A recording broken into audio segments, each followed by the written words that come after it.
Hola queridos amigos, espero que estén muy bien y en esta ocasión les traigo una lista de reproducción muy interesante.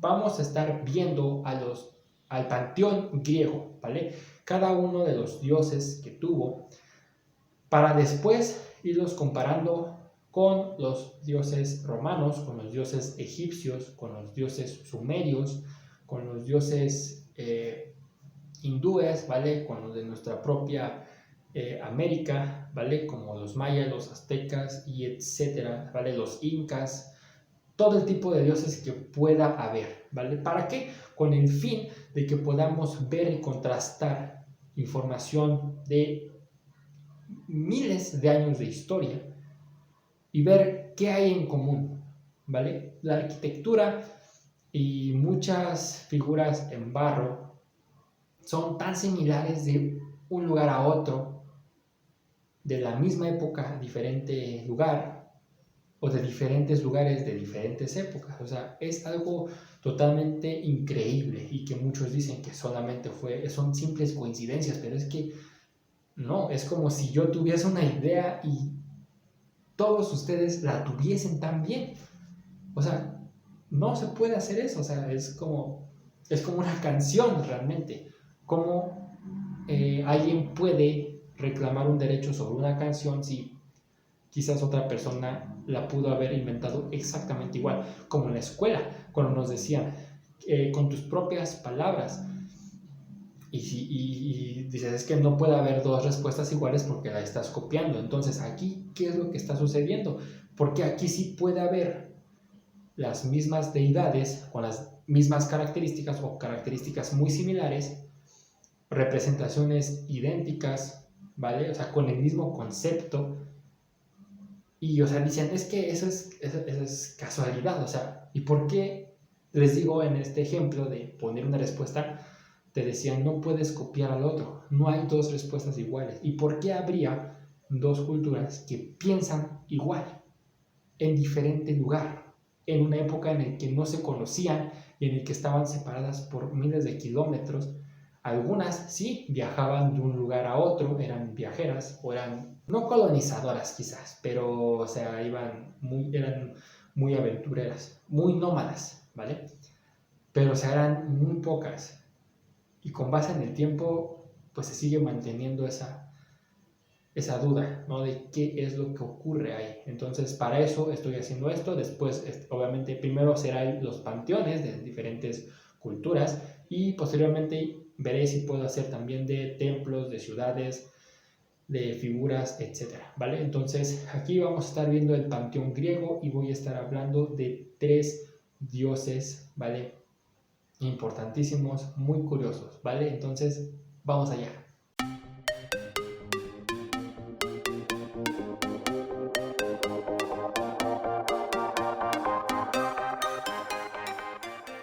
Ok amigos, pues vamos a comenzar con nuestro primer dios griego que se llama Hefesto.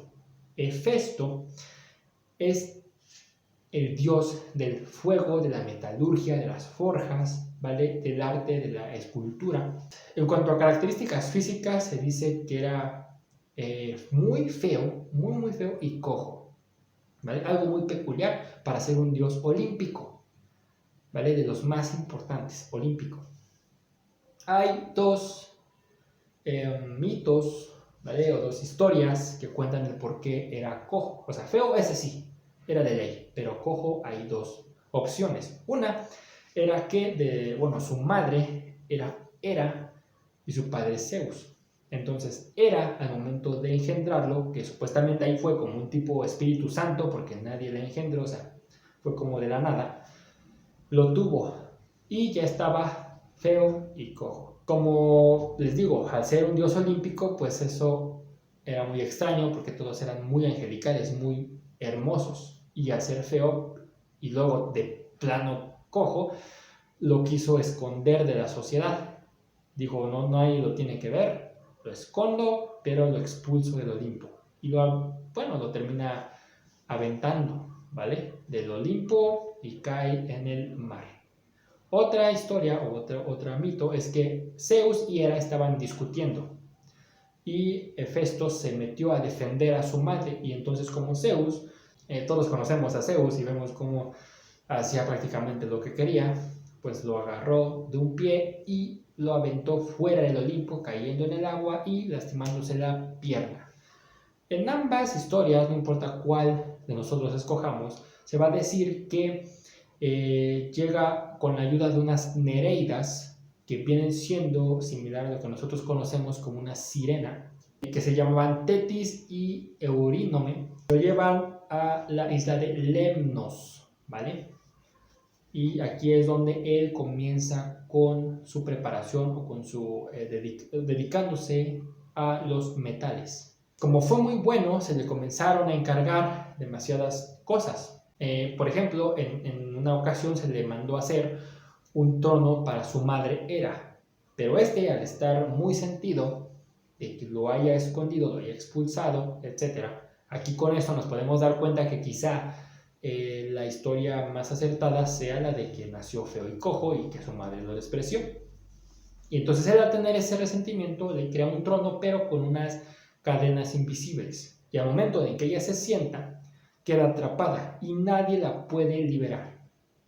Hasta que, bueno, ya van, lo buscan y él la libera, ¿sí? Ya olvidándose de todos los rencores. Por otro lado, él amaba mucho a Afrodita, pero ella no lo quería por ser feo. Entonces, bueno, digamos que estaba con él por más a fuerzas que de ganas, porque me parece que ahí Zeus tuvo algo que ver, o sea, la forzó a Afrodita a estar con él, pero ella pues amaba a Ares, y en una ocasión le fue infiel, quizás en varias veces más, pero en una se dio el cuenta, y lo que él hizo fue que los encontró, y digamos que así como los vio ya en el acto sexual, los atrapó y los expuso a los demás dioses del Olimpo. Obviamente a estos les dio muchísima risa, o sea, se burlaron de ellos. Entre algunas curiosidades que podemos encontrar de este dios es que, bueno, se dice que obviamente al ser el dios del fuego, pues también era de los volcanes, de la lava, etc. Entonces se dice que tenía su taller debajo de un volcán, y cada vez que él trabajaba, este volcán hacía erupción, ¿vale?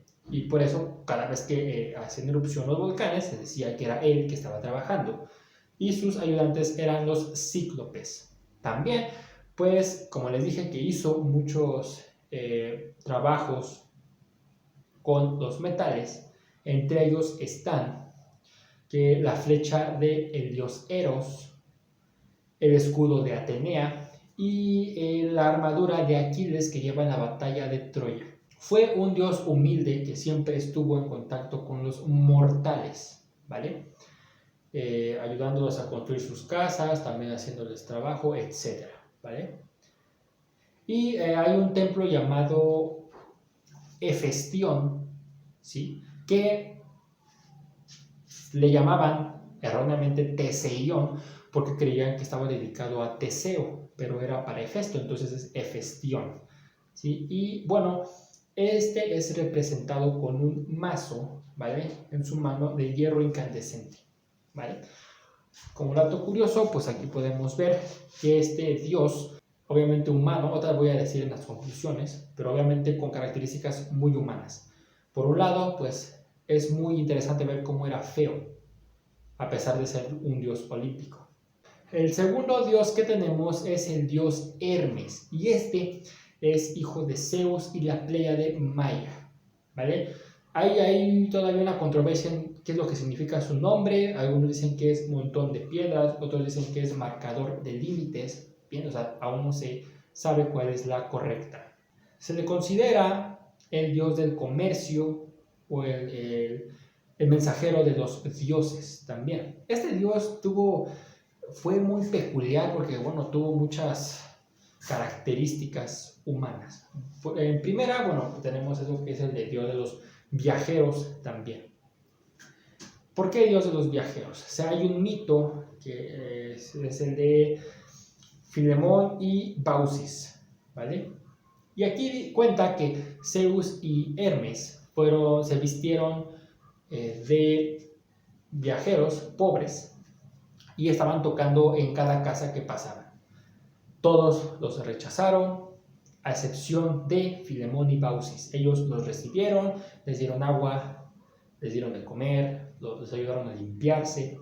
Y entonces Zeus, al ver que, bueno, más bien Zeus estaba tomando vino, y al ver que se llenaba la copa a cada rato, dijeron, es que ellos no son unas personas normales, ellos son dioses. Y efectivamente, pues los descubren y ven que eran Zeus y Hermes. Entonces empezaron a quererles dar una mejor atención, pero entonces es cuando dijeron, no, ¿saben qué?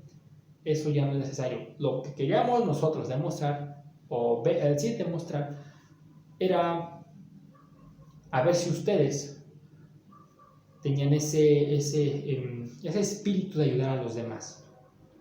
Eso era todo, de que a ver quiénes le brindaban una ayuda.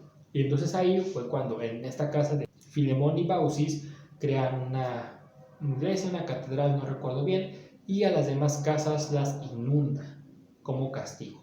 Entonces es por eso que se le considera el dios de los viajeros, porque Hermes se encarga de que lleguen con bien a su destino. Entre unas curiosidades tenemos que, bueno, su animal sagrado era el halcón, la tortuga, el gallo, entre otros, ¿vale? Pero estos principalmente. También que el árbol de fresas lo consideraba como sagrado, porque dicen que es justamente ahí donde, debajo de unos, él se crió. Su lugar favorito para meditar era el monte Silene, en Arcadia, porque ahí fue donde nació. También que tuvo relación con demasiadas mujeres y por lo tanto tuvo mucha descendencia. Como les dije, a pesar de que se le considera el dios del comercio, el dios de los viajeros, también era el dios de los ladrones y de los mentirosos. ¿Por qué? Porque él era muy elocuente y podía convencer a cualquier persona que quisiera. También él era bueno encontrando cosas, ¿vale? Era muy buen como cazarrecompensas, por así decirlo. Esto de los ladrones es porque hay un mito en que una ocasión él le robó el ganado a Apolo, ¿vale? Para hacer la lira, ¿vale? Y con el caparazón de una tortuga y con, también utilizando un pedazo de madera para tocar las cuerdas, ¿vale? Entonces desde aquí, por eso se dice que también era el dios de los ladrones. Se le considera también como el dios de las luchas, ¿vale? Por ejemplo, en cuanto al gimnasio, en cada gimnasio había una estatua, una representación del dios Hermes.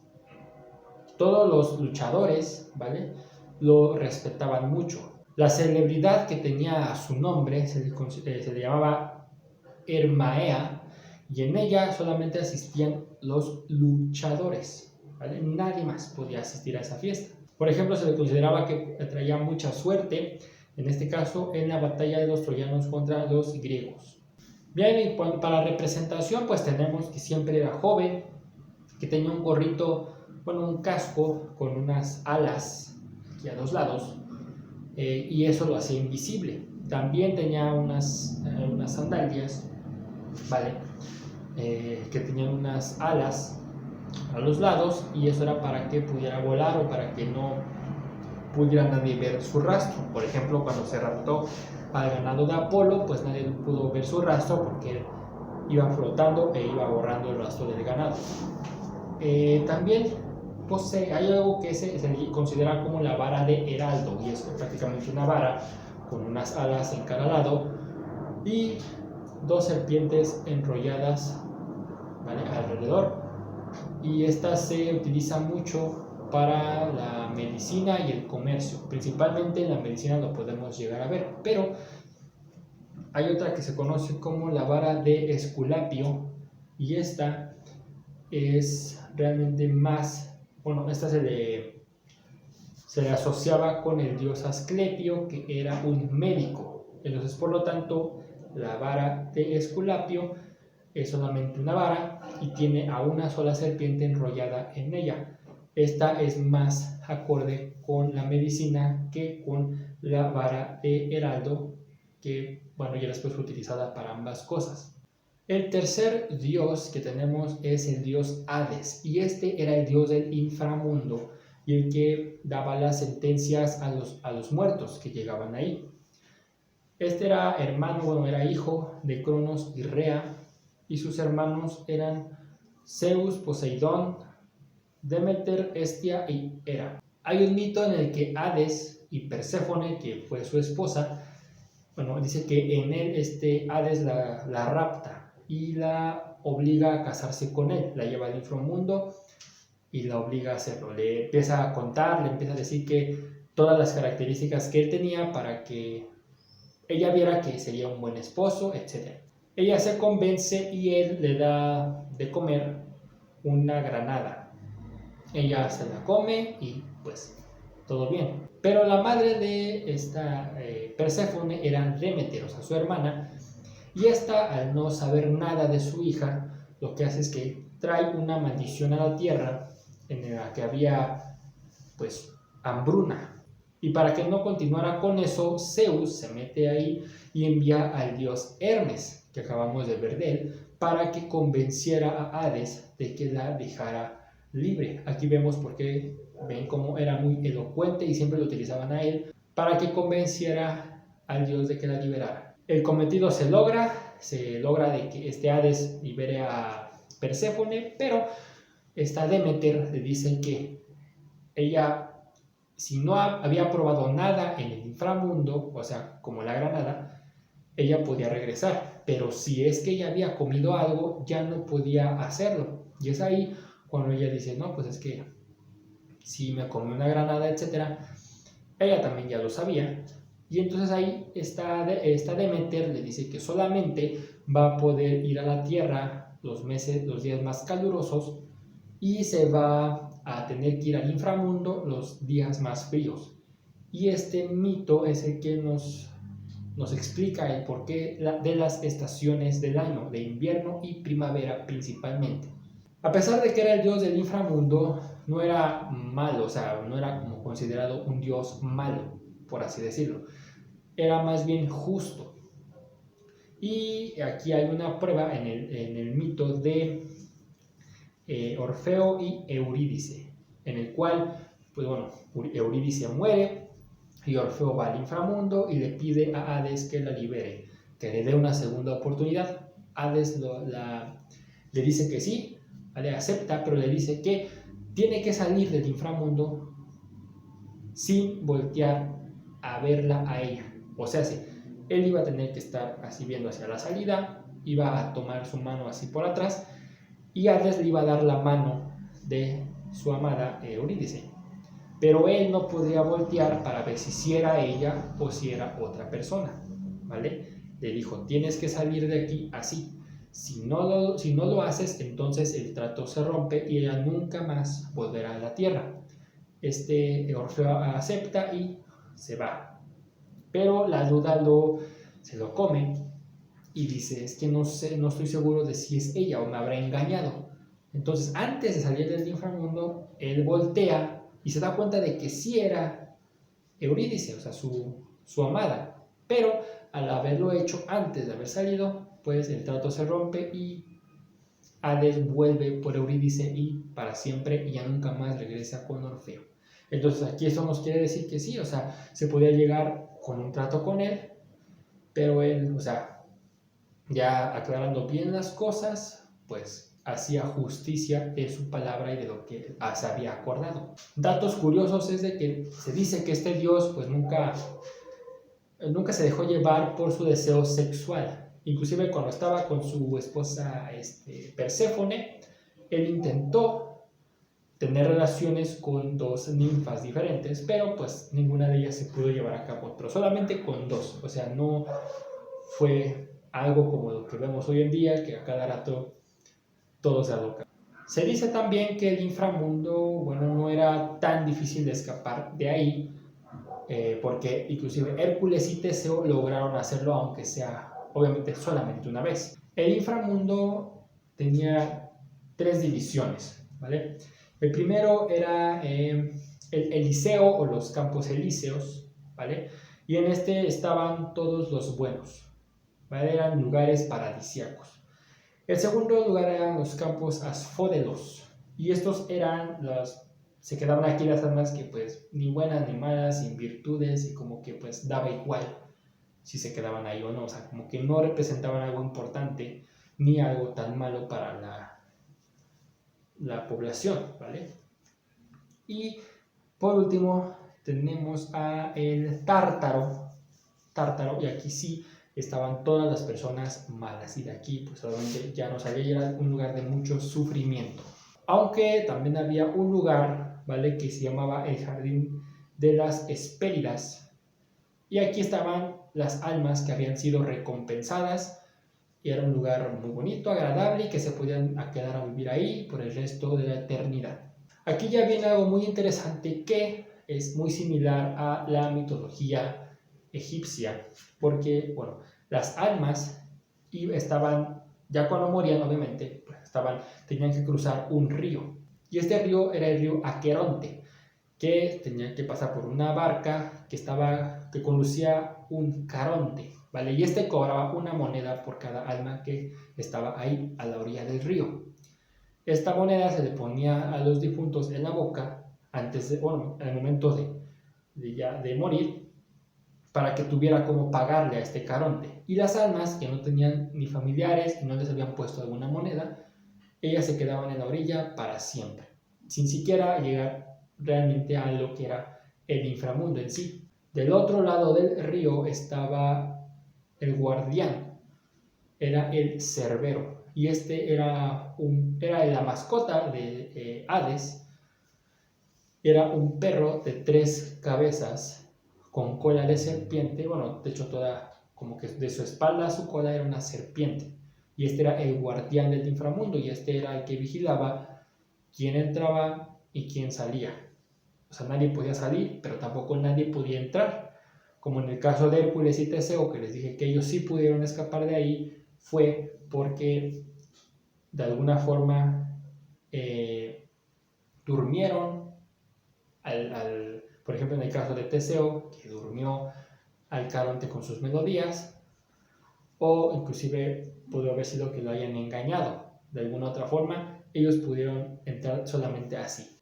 También se dice que hay otro río llamado Lete, y este es muy curioso porque aquí se dice que cruzando este río, las almas olvidaban lo que había sucedido en su vida pasada. Y se me hace muy curioso porque es como cuando se dice que una reencarnación o algo por el estilo, y se dice que ninguno de nosotros recordamos cómo fue nuestra vida pasada. Y parece ser que tiene como algo que ver con esto, o sea, que pasas un río, pero ahí se tiene que formatear tu cerebro para que no recuerdes nada de lo que viviste anteriormente. Al ser Hades una deidad muy temida, bueno, al ser del inframundo, pero le temían todos, es como le temen a la muerte hoy en día, no se referían a él por su nombre, más bien le decían por diferentes nombres, ¿vale? Por ejemplo, algunos de ellos fueron Plutón, porque como estaba en el inframundo, había mucho material precioso, y entonces de ahí es cuando también los romanos toman el nombre de Plutón. Era porque literal Plutón significa mineral precioso, me parece. O también le llamaban el invisible, entre otros nombres más. Algo bien curioso también es que cuando pensaban que él se había enfurecido, o sea, los mismos griegos pensaban que Hades se había enfurecido o que ellos habían hecho algo y que él estaba enojado con ellos, lo que hacían era palmar, ¿sí?, con sus manos, obviamente, el piso, como para enseñar así como de tranquilízate, o sea, no me vayas a hacer daño. Y la forma en que se le representa es con un casco que también tiene las mismas funciones que Hermes, porque este se lo regalaron los cíclopes, pero lo hacía invisible, al igual que Hermes. Y también se le presentaba con un carro que era tirado por 4 caballos negros, y también al lado de su perro Cerbero de 3 cabezas, ¿vale? Siempre ese era su guardián. Además, otro distintivo de él era, bueno, es que se me fue el nombre y ya no lo pude investigar, es que no me acordaba de cómo describirlo, pues es que se le pone muy comúnmente al demonio, o sea, como un palo grande con unos cuernos al final, era como una estaca, algo así parecido, y con ese también se le representa. Probablemente de aquí se tome la idea del diablo, ¿vale? De lo que hoy conocemos hoy en día. Y bueno, hasta aquí estas tres deidades, espero más o menos, fue algo muy corto, fue algo muy rápido. Y es que más que nada quiero compartirles esas características humanas que les pusieron. Si nos damos cuenta, cada uno de estos dioses tiene algo humano, pero la pregunta aquí es, ¿por qué le pondrían características humanas a los dioses si se supone que los dioses son superiores a nosotros? En muchos aspectos, si no es que en todos. O sea, un Dios tendría que ser perfecto, pero ¿por qué ponerle muchas cosas imperfectas que poseen los humanos? Es como si fuese ese dicho de están hechos a su imagen y semejanza. Creo que los dioses están hechos a nuestra imagen y semejanza porque, por ejemplo, en el primer caso de este Hefesto, él era feo, a pesar de ser de una familia en la que eran todos angelicales. Aquí nos están diciendo que era un tipo, bueno, yo así lo veo, el tipo patito feo, o sea que no todo puede ser perfecto. Y también de que, o sea, lo desterraron, lo negaron, o sea, su madre lo negó por ser así, con sus características, no lo quisieron así. Y él de alguna forma se sintió mal y se vengó, o sea, la venganza ahí está presente también, ¿vale? Y que se juntaba mucho con los seres humanos, al igual que Hermes. Hermes vivía mucho con los mortales, ¿vale? Y él, pues era mentiroso, pero al mismo tiempo tenía ese corazón para decir es que si alguien necesita ayuda, le tienes tú que brindar tu ayuda. O sea, ¿cómo es posible que un Dios que haya sido, por ejemplo, en el caso del mito, que haya dicho, no, es que estamos viendo a ver si ustedes ayudan a los demás, porque yo cuido a los viajeros para que lleguen bien? ¿Cómo es posible que él también haya robado? Y después se le considera también como el Dios de los ladrones. O sea, es ahí cuando dices, es que está este negro y este blanco, ¿vale? O sea, estas dos energías, la positiva y la negativa, en un Dios, al menos aquí. Y ahorita, en este caso de Hades, que al ser el dios del inframundo tampoco era todo malo. O sea, no es que él fuera malo 100%, él era justo más bien. Él también era, bueno, o sea, él mejor dicho, justo. O sea, si tú no tenías por qué entrar al inframundo, no entrabas. Si no era tu momento, no entrabas. Y si era tu momento, pues ya no podías salir, a menos de que se llegara a un trato como lo hizo este Orfeo. Pero, o sea, en sí, él era justo. Le decía a su guardián, no dejes que nadie entre, porque nadie debe de entrar aquí hasta que sea su momento, pero tampoco dejes que nadie salga, porque pues su momento ya pasó, ¿vale? Entonces, eso es lo curioso, características humanas en los dioses, ¿vale? Seguiremos viendo más de estos en próximos videos. Por eso me tardo quizás un poco más en subirlos, pero quiero que tenga información de varias partes. No son muchas fuentes, pero al menos creo que esto les ayuda a abrir el panorama para aprender un poco más. Así que espero les haya gustado. Todo esto va a estar en las redes sociales, ¿vale? Que las dejaré aquí abajo, como siempre, y nos vemos en la próxima.